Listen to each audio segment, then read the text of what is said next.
Vous pouvez m'appeler B, Chuck B.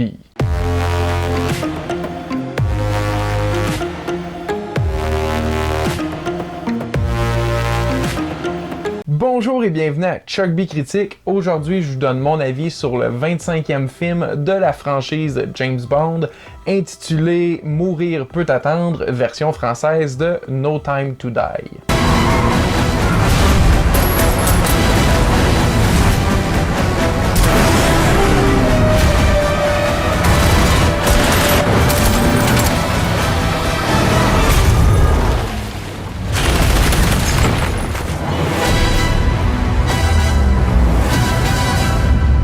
Lorsque James Bond tente de prendre une petite retraite tranquille après avoir quitté les services secrets, il se fait rapidement demander de l'aide par un ami de la CIA pour une mission sauvetage en apparence très simple qui semble mener aux traces d'un homme dangereux armé d'une technologie potentiellement dévastatrice. Comme je l'ai tout juste mentionné, non seulement c'est le 25e film de la saga 007, mais il s'agit aussi du 5e et dernier film dans lequel Daniel Craig va interpréter le personnage de James Bond. Donc on débute ce film-là en sachant déjà que ça va être la dernière fois qu'on va le voir dans ce rôle-là. Mais par contre, ce qui m'a agréablement surpris, c'est la manière dont on lui a créé un au revoir final vraiment très beau. On sent que le film au complet a été pensé en conséquence et nous donne tout ce qu'on a voulu de ce James Bond-là. J'ai vraiment eu l'impression qu'on a passé la liste de tous les clichés de James Bond, puis on les a cochés un par un. Et c'était quand même plaisant, mais malheureusement, pas tous ces éléments-là ont été réussis à mon avis. Mis à part la partie développement du personnage pour James Bond, je dirais que l'histoire se retrouve pas mal en sentier battu. Même si on a plusieurs clins d'œil et références comme le véhicule d'origine, les gadgets ou même avoir tout simplement un méchant sur une île privée un peu étrange, ben je vous dirais que l'histoire est quand même assez conventionnelle et déjà vue. Je consens que ça peut des fois être le cas avec des films comme Mission Impossible, mais on dirait qu'ils réussissent à nous faire paraître comme si on n'avait pas déjà vu ce type d'histoire-là, tandis que dans le cas de No Time to Die, c'est assez évident que c'est du déjà vu. Et surtout quand c'est 2h45 minutes de quelque chose qu'on a déjà l'impression d'avoir vu. Mettons que j'aurais peut-être enlevé 3/4 d'heure au film,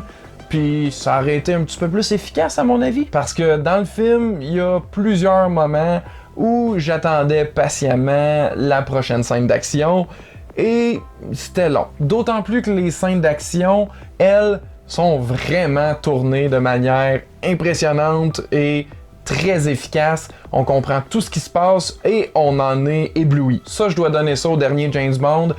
Ils ont quand même levé la barre assez haute. Pas autant que les Missions Impossibles pour moi, mais quand même assez haut, merci. Donc, à toutes les fois où je voyais une scène d'action s'en venir, j'avais vraiment de l'adrénaline et j'ai adoré. C'était hautement divertissant et magnifique à la fois. Le seul problème, c'est que j'en aurais pris un petit peu plus de scènes comme ça. Selon moi, il y avait toute la bonne durée, mais il me semble que j'aurais pris quelques moments d'action de plus. Une autre chose que j'ai trouvé quelque peu décevant, c'était le vilain du film interprété par Rami Malek. Super bon acteur, on a une scène d'introduction quand même terrifiante, mais il n'y a rien qui arrive à la hauteur de ça pour le reste du film. Donc sans rien dévoiler, je peux quand même dire que la finale le concernant, je l'ai trouvé très anticlimatique. Cependant, la conclusion du film, elle, m'a semblé tout à fait réussie et plus que convenable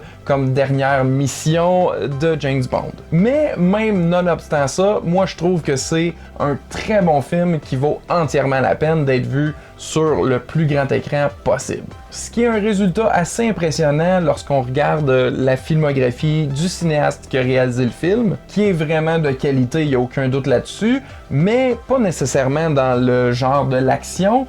Donc, c'est quand même à souligner comme exploit. Pour ce qui est des scénaristes, c'était écrit à plusieurs mains, dont certaines ont quand même écrit plusieurs des films James Bond récents. Donc, ça pourrait peut-être expliquer pourquoi ça ressemble un peu beaucoup à tous les autres films de James Bond. Plus tôt, j'ai parlé de la performance de Rami Malek, j'ai pas le choix de parler de celle de Daniel Craig, qui semble vraiment donner une bonne interprétation, un tant soit peu plus nuancé que ce qu'on est habitué de voir de lui dans ce rôle-là. Parce que dans d'autres rôles, il se donne, pis c'est le fun. Là aussi, il se donne, mais on a appris dans les coulisses qu'il était juste tanné de jouer ce personnage-là, donc on le ressentait un peu dans les derniers films, mais cette fois-ci, vu que c'est son dernier, on a comme l'impression qu'il a tout donné, ce qu'il pouvait donner dans ce rôle-là. Il y a quelques Bond girls dans ce film-ci.